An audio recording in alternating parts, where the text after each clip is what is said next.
नमस्कार, आप देख रहे हैं आनंद ज्ञान और मैं रीत हाजिर हूँ दिन भर की बड़ी अपडेट्स के साथ। हिमाचल विधानसभा के मॉनसून सत्र का दूसरा दिन भी हंगामेदार रहा। सदन की कार्रवाई शुरू होने से पहले ही कांग्रेस और भाजपा के विधायकों ने परिसर में जोरदार प्रदर्शन किया। कांग्रेस विधायक हाथों में तख्तियां लेकर नारेबाजी करते हुए पहुंचे और कहा, राष्ट्रगान का अपमान हिंदुस्तान नहीं सहेगा। विधानसभा के बाहर शुरू हुआ गतिरोध सदन के अंदर भी देखने को मिला। वंदे मातरम और राष्ट्रगान को लेकर सत्ता पक्ष और विपक्ष के बीच फिर तीखी नोकझोंक हुई।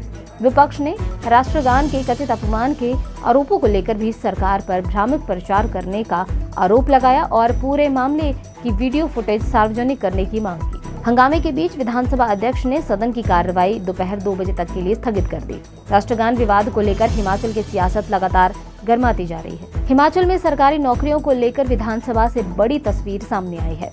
प्रदेश के सरकारी विभागों, बोर्ड और निगमों में करीब 1,08,000 पद खाली पड़े हैं। विधानसभा में मुख्यमंत्री सुखविंदर सिंह सुक्खू ने भाजपा विधायक जीतराम कटवाल के सवाल पर लिखित जवाब में ये जानकारी दी। कुल 3,49,449 स्वीकृति पदों में से 2,36,547 पदों में कर्मचारी तैनात है, जबकि 1,07,914 पद रिक्त है, यानी करीब 31% पद खाली हैं। रिक्तियों के मामलों में लोक निर्माण विभाग सबसे आगे है, जहां 20,772 पद खाली है। स्कूल शिक्षा विभाग में 15,210, बिजली बोर्ड में 11,610, उच्च स्तर शिक्षा में 6,961 और जल शक्ति विभाग में 4,414 पद रिक्त है। आंकड़ों ने प्रदेश में सरकारी भर्तियों और खाली पदों को लेकर एक बार फिर बड़ा सवाल खड़ा कर दिया है। हिमाचल प्रशासन में 2027 में बड़ा बदलाव होने जा रहा है। प्रदेश सरकार के कार्मिक विभाग ने वर्ष 2027 में सेवानिवृत्त होने वाले 8 वरिष्ठ AIS अधिकारियों और 5 अन्य विभागाध्यक्षों की आधिकारिक सूची जारी कर दी है। मुख्य सचिव कमलेश कुमार पंत के आदेश पर ये जारी इस सूची में कई महत्वपूर्ण विभागों की जिम्मेदारी संभाल रहे अधिकारी भी शामिल हैं। सूची में ओंकार चंद शर्मा अतिरिक्त मुख्य सचिव जनजातीय विकास एवं परिवहन और रोपवेज के मुख्य महाप्रबंधक 28 फरवरी 2027 को रिटायर होंगे। वहीं महिला एवं बाल विकास विभाग के निदेशक डॉक्टर पंकज ललित 31 जनवरी 2027 को सेवानिवृत्त होंगे। इसके अलावा विशेष सचिव राज्य एवं आबकारी व गृह विभाग दिलीप कुमार नेगी 28 फरवरी 2027 को, जबकि सचिव सामाजिक न्याय एवं अधिकारिता और सचिव लोकायुक्त चंद्र प्रकाश वर्मा 30 सितंबर 2027 को रिटायर होंगे। इन अधिकारियों की सेवानिवृत्ति के बाद प्रदेश के कई अहम प्रशासनिक पदों पर नई नियुक्तियां होंगी, जिससे हिमाचल के प्रशासनिक ढांचे में महत्वपूर्ण बदलाव देखने को मिल सकते हैं। हिमाचल के जोगिंद्रनगर में अल सुबह बड़ा सड़क हादसा हुआ है। पठानकोट मंडी राष्ट्रीय राजमार्ग पर लक्ष्मी बाजार में एक थार अनियंत्रित होकर सड़क से नीचे खेतों में जा गिरी। हादसे में आयुर्वेदिक कॉलेज पपरोला के 8 प्रशिक्षु चिकित्सक घायल हो गए हैं।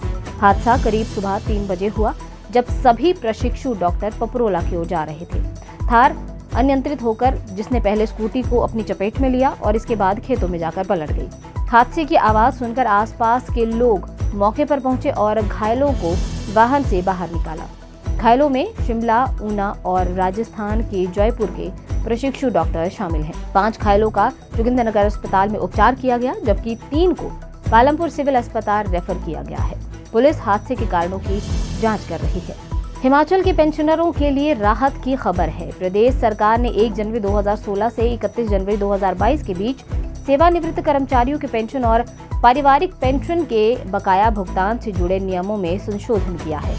वित्त विभाग ने 18 अगस्त को जारी आदेश में पेंशन की अधिकतम सीमा 80,000 से बढ़ाकर 1,12,096 रुपए कर दी है। वहीं पारिवारिक पेंशन की सीमा भी 46,000 से बढ़ाकर 67,248 रुपए कर दी गई है। सरकार ने ये स्पष्ट किया है कि बेसिक पेंशन निर्धारित सीमा में कम होने पर उसी के आधार पर बकाया राशि की गणना होगी।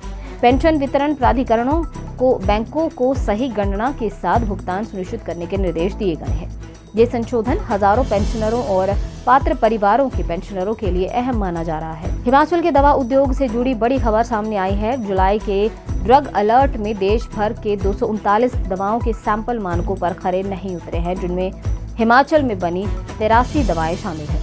केंद्रीय औषधि मानक नियंत्रण संगठन में जांच की हिमाचल की 12 दवाओं के सैंपल फेल हुए हैं, जबकि राज्य प्रयोगशालाओं में 199 सैंपल फेल पाए गए हैं। इनमें हिमाचल की 71 दवाएं शामिल हैं। जिलेवार देखें तो सोलन में 56, सिरमौर में 9, ऊना में 5, कांगड़ा में 3 कंपनियों के सैंपल फेल हुए हैं। खास बात यह है कि बद्दी की एक कंपनी के 5 सैंपल एक साथ फेल हुए हैं। राज्य ड्रग नियंत्रक के मुताबिक संबंधित कंपनियों के खिलाफ कार्रवाई होगी और मानकों पर खराना उतरने वाली दवाओं का स्टॉक बाजार से वापस मंगवाया जाएगा। कांगड़ा में अब विकास के साथ देश की सुरक्षा को भी नई राह मिलेगी।